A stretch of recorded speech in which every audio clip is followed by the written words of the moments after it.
Takulandirani ku AMTV Malawi kuchimake kwa nkhani zenizeni. Ngati nkhani imeneyo kuno kulibe, dziwani kuti nkhani imeneyo ndi yabodza.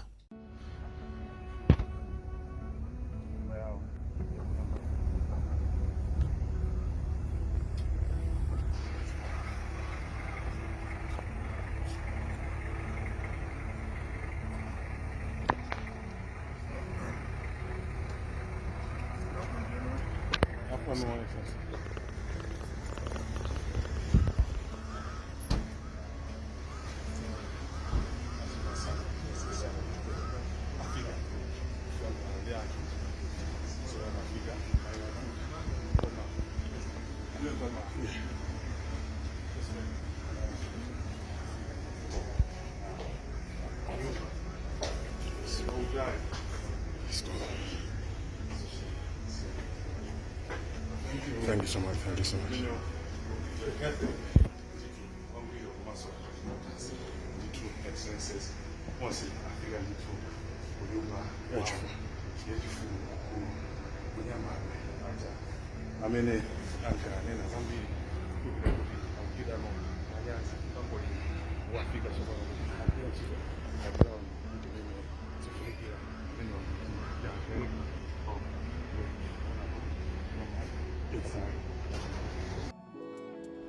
Osayiwala kupanga subscribe ku channel ya AMTV Malawi.